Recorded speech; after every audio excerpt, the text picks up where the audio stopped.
1.5 लाख पगाराचा जॉब लावतो म्हणून रशियात नेलं आणि आर्मीत भरती करून डायरेक्ट युक्रेनच्या बॉर्डरवर उभा केलं। सध्या सोशल मीडियावर या 6 तरुणांचा व्हिडिओ खूप व्हायरल होत आहे, ज्यात ते आपल्या भारत सरकारला विनवणी करतायत की आम्हाला परत भारतामध्ये घेऊन जा, आमच्याकडे थोडेच दिवस शिल्लक राहिलेले आहेत। ਅਸੀਂ बीजेपी सरकार ਨੂੰ ਇੱਕੋ ਅਪੀਲ ਕਰਦੇ ਹਾਂ ਕਿ ਸਾਨੂੰ ਇੱਥੋਂ ਕਢਾਇਆ ਜਾਏ। ਸਾਡੀ ਜਾਨ ਦੀ ਬਹੁਤ ਜ਼ਿਆਦਾ ਖਤਰਾ ਹੈ। ਸਾਡੇ ਕੋਲ 1-2 ਦਿਨ ਦਾ ਟਾਈਮ ਹੈ। त्यांचं म्हणणं आहे की आम्हाला 1.5 लाख पगार असणाऱ्या कंस्ट्रक्शन वर्करच्या नोकरीसाठी रशियात बोलवलं होतं, पण ज्या एजंटनी त्यांना रशियात नेलं होतं त्यांनी त्यांना धोका दिला व कंस्ट्रक्शन वर्कर म्हणून रशियाच्या आर्मीत भरती केलं। ਅਸੀਂ ਇੱਥੇ ਰਸ਼ੀਅਨ ਆਰਮੀ ਚ ਸਾਨੂੰ ਲਿਆਂਦਾ ਗਿਆ ਧੋਖੇ ਨਾਲ।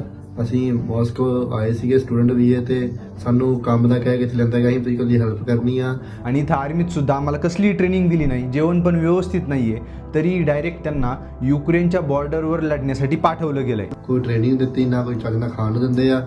ਸਾਡੇ ਨਾਲ ਧੋਖਾ ਹੋਇਆ, ਸਾਨੂੰ ਗਾਂ ਭੇਜ ਰਹੇ ਲੜਨ ਵਾਸਤੇ। पुढे त्यांनी सांगितलं की आम्ही 15 जण भरती झालो होतो, त्यातले 5 ते 6 जण पहिल्याच दिवशी मारले गेलेत आणि आम्ही बाकी उरलो। आता आपल्या सरकारने लवकर त्यांना बाहेर काढलं नाही तर बाकी उरलेले सुद्धा मारलेले असतील असं त्यांचं म्हणणं आहे। और ਸਾਡੇ ਨਾਲ ਦੇ 5 ਮੁੰਡੇ ਮਰ ਚੁੱਕੇ ਹੈ। ਅਸੀਂ 15 ਮੁੰਡੇ ਆਏ ਹੀ।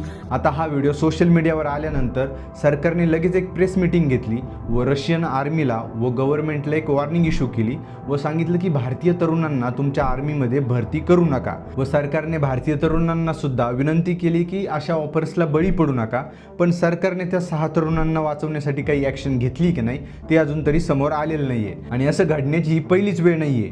गेल्या वर्षी सुद्धा फिरायला गेलेल्या ग्रुपला बळजबरीने रशियन आर्मीमध्ये भरती करून घेतलं होतं। त्यामुळे सध्या काही यूट्यूबर्स किंवा ट्रॅव्हल एजंट्स असल्या फसव्या जाहिराती देण्याचं, फसव्या ऑफर्स देण्याचं काम करत आहेत, त्याला अजिबात बळी पडू नका आणि ही रील जास्तीत जास्त लोकांपर्यंत शेअर करा, जेणेकरून आपल्याला सर्वांना जागरूक करता येईल। आणि माहिती आवडली असेल तर लाईक, शेअर, सबस्क्राईब करा। इंस्टावर पाहत असेल तर मला फॉलोसुद्धा नक्की करा। चला भेटूयात पुढील व्हिडिओमध्ये। धन्यवाद।